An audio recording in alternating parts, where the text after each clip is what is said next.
Syaihona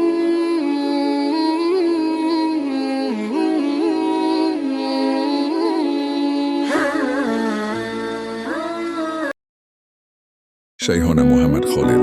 Berikut adalah biografi lengkap dari ulama besar asal Madura, Syaihona Muhammad Khalil dari Bangkalan, dengan pelbagai aspek penting seputar kehidupan, pendidikan, kontribusi, dan warisannya. Sebelum lanjut, jangan lupa like, comment, share, dan subscribe, biar tidak ketinggalan video terbaru.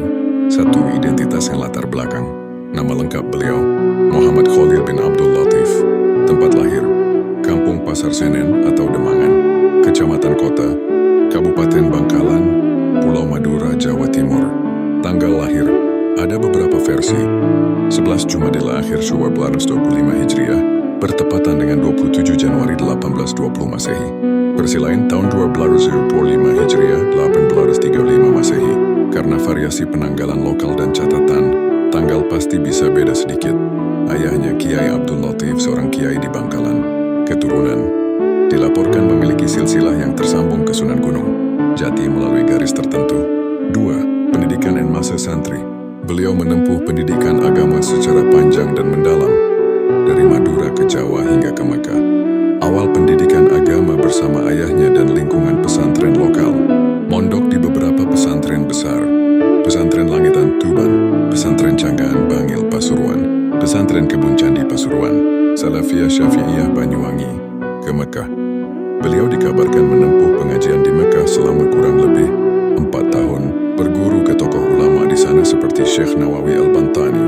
Selama masa belajar, terdapat banyak kisah keistimewaan dan kekhususan beliau, baik dalam penguasaan ilmu nahwu, syaraf, balaga, maupun dalam aspek spiritual tasawuf. 3. Peran dan kontribusi. Beliau dikenal sebagai guru para guru di lingkungan pesantren Nusantara. Kontribusi pendidikan, mendirikan pesantren di Bangkalan di Desa Martajasa, yang kemudian melahirkan banyak ulama. Peran dalam organisasi. Beliau dianggap sebagai salah satu inspirator utama bagi berdirinya Nahdlatul Ulama. Ada kisah di mana beliau mengutus santrinya untuk menemui Kiai Hashim Asy'ari dengan tongkat dan ayat sebagai simbol restu.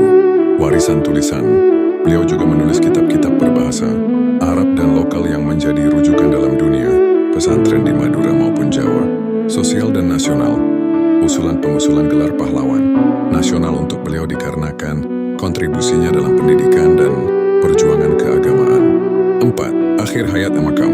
Wafat. Tercatat wafat pada 29 Ramadan 343 Hijriah, April 925 Masehi.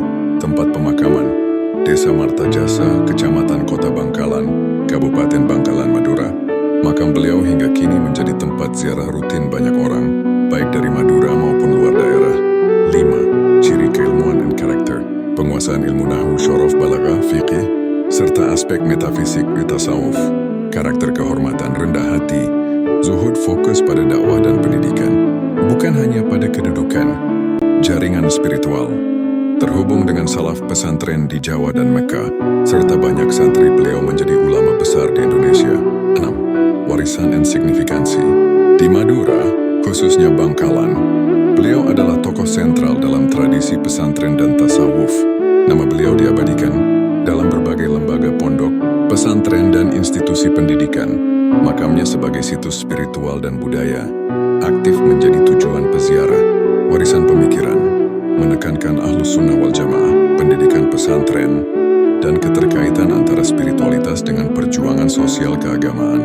Pengusulan gelar pahlawan nasional menunjukkan pengakuan terhadap skala perjuangan beliau yang melampaui lokal. 7. Catatan penting dan klarifikasi.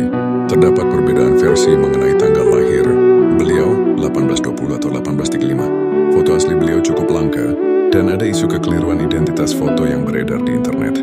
Banyak literatur yang masih terbatas atau bersifat lokal, sehingga riset sejarahnya memerlukan verifikasi lanjutan.